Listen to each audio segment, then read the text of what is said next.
ଜୟ ଜଗନ୍ନାଥ ସାଙ୍ଗମାନେ ମୁଁ ଆପଣଙ୍କୁ ସ୍ୱାଗତ କରୁଛି ମୋର ଆଉ ଗୋଟେ ବ୍ଲଗକୁ। ତ ସାଙ୍ଗମାନେ ସକାଳୁ ଶୀଘ୍ର ଉଠିକିରି ମୁଁ ସାଙ୍ଗେ ସାଙ୍ଗେ ଦୌଡ଼ିକି ପଳେଇ ଆଇଲି ଆମ କମ୍ପାନୀ ଗ୍ରାଉଣ୍ଡ ଆଡ଼କୁ।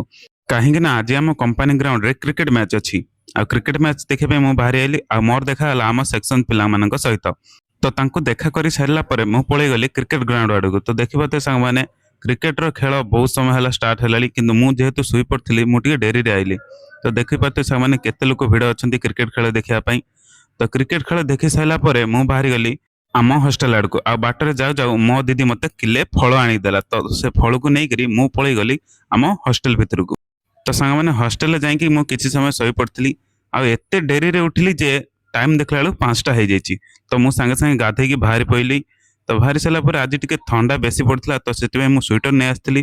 ତ ଦେଖିପାରୁଥିବେ ସାଙ୍ଗମାନେ ମୁଁ ଏତେ ନିଦରେ ଶୋଇପଡ଼ିଥିଲି କି ଆସିକି ସନ୍ଧ୍ୟା ହେଲାବେଳେ ଉଠୁଛି। ତ ସନ୍ଧ୍ୟା ହେଲାବେଳେ ଉଠି ସାରିଲା ପରେ ମୁଁ ଟିକେ ଭାବିଲି ବାହାରକୁ ଟିକେ ବୁଲି ଆସେ। ତ ମୁଁ ପଳେଇ ଗଲି ବାହାରକୁ ବୁଲିବା ପାଇଁ, କିନ୍ତୁ ରାସ୍ତାରେ ଯାଉ ଯାଉ ଦେଖିଲା ବେଳକୁ ସନ୍ଧ୍ୟା ଟିକେ ବେଶୀ ହେଇଗଲାଣି। ତ ସେଥିପାଇଁ ମୁଁ ଶୀଘ୍ର ଶୀଘ୍ର ପଳେଇ ଗଲି ବାହାରକୁ ବୁଲିବା ପାଇଁ। ତ ବାହାରେ ବୁଲୁ ବୁଲୁ ମୋତେ ଦେଖାଗଲା ମୟୂର ସାଙ୍ଗମାନେ। ତ ସାଙ୍ଗମାନେ ଆପଣ ଜାଣିଥିବେ ତାମିଲନାଡୁରେ ମୟୂର ବେଶୀ ଥାନ୍ତି। ତ ଦେଖିବା ସେମାନେ ଗୋଟେ ବଡ଼ ମୟୂର ସେ ଗଛ ଉପରେ ବସିଛି।